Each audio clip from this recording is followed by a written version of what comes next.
네, 안녕하세요. 오늘은 3월 28일 화요일입니다. 2023년이 된 지도 얼마 안 된 것 같은데 벌써 3월 달의 마지막을 향해서 가네요.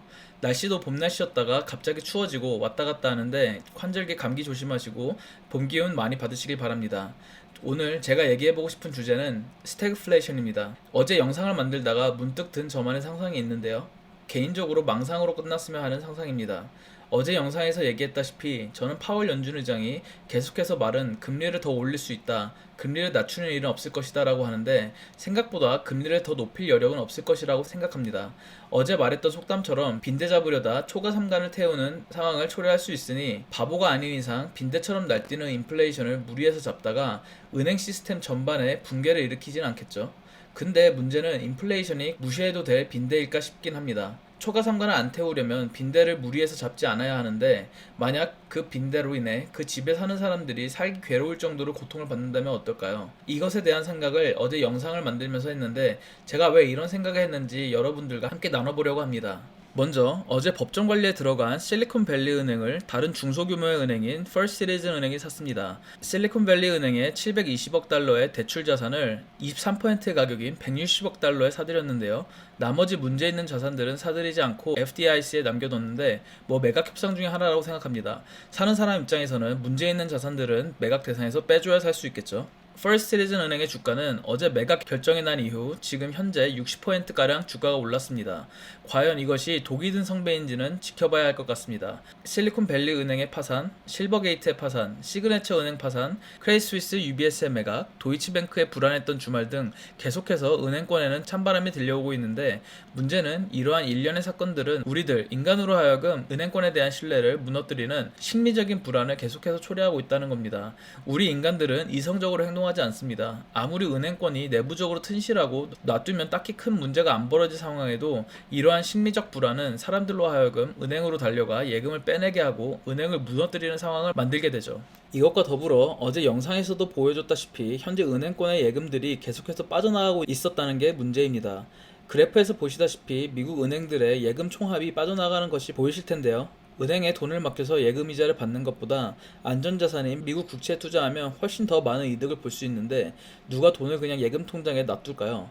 당연히 예금을 빼서 투자를 할 텐데 큰 은행들, 여러분들이 아시는 시티뱅크, 뱅크 오브 아메리카, 웰스 파고 등등 이런 은행들은 버틸 수 있겠지만 중소 지역 은행들은 이러한 예금 인출을 버틸 수 있을까요? 불난집의 부채질한 상황은 위에서 언급한 실리콘밸리 은행, 시그네처 은행 등 지역에서 방귀 깨낚이던 은행들의 파산입니다. 사람들은 이성적이지 않다고 했죠? 이런 중소은행들이 망하는 걸 보면 사람들의 심리는 당연히 자신이 중소지역은행에 맡겨둔 예금을 인출해서 다른 큰 은행으로 옮기는 겁니다.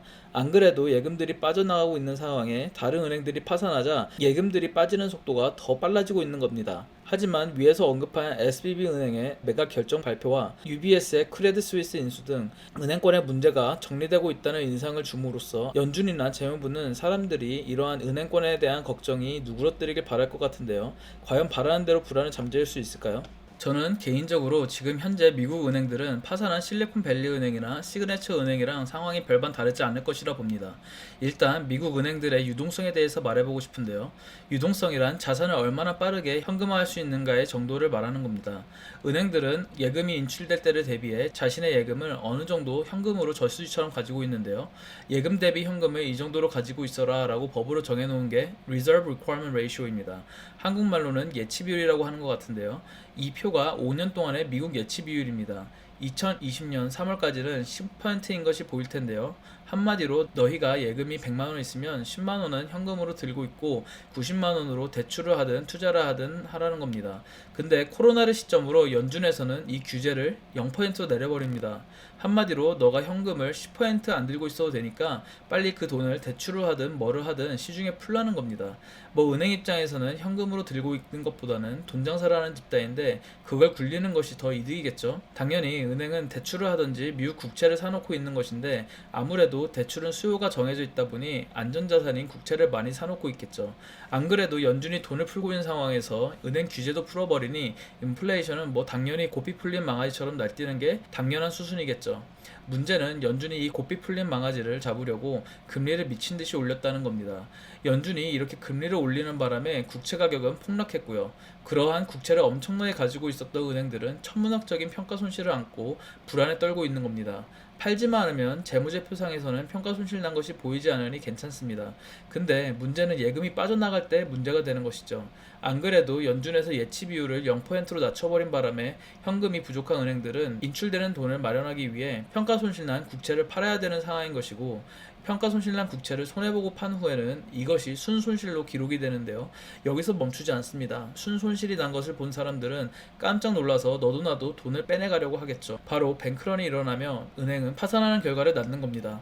대형은행들은 당연히 버틸 수 있겠지만 중소 지역은행들은 아마 너도 나도 공포에 떨고 있을 겁니다. 지금 이런 살얼음판의 상황에서 연준은 예치 비율을 다시 예전 10% 레벨로 올릴 수도 없는 것이, 은행들에게 다시 현금 비율을 올리라고 하면 은행들은 국채를 손실난 가격에 팔아서 현금을 마련해야 되는데, 그러면 다시 은행권의 문제를 심화시킬 수 있기 때문에 이것 또한 좀 힘든 것 같고요.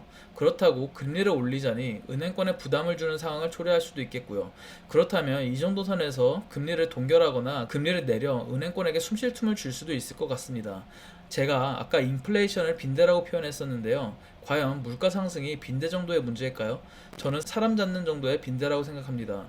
결국 연준이 인플레이션을 어느 정도 용인할 수밖에 없는 상황이 될 것 같은데요. 인플레이션이 심해지면 당연히 사람들은 소비를 줄일 테고요. 그렇다면 원가 상승과 더불어 기업의 이윤도 줄어들겠죠. 은행들은 실리콘밸리 사태 이후 대출을 잘 안 해주고 현금화를 많이 하려고 할 테고요. 대출이 잘 안 나오니 기업들은 사업하기 매우 힘들어지겠죠. 그렇다면 실업률이 올라갈 테고요. 사람들이 직장을 잃으면 당연히 소비가 줄어드는 상황이 되니 계속해서 이러한 사이클이 반복되는 겁니다. 그리고 이런 사이클이 반복되며 스태그플레이션이 올 가능성도 있을 텐데요.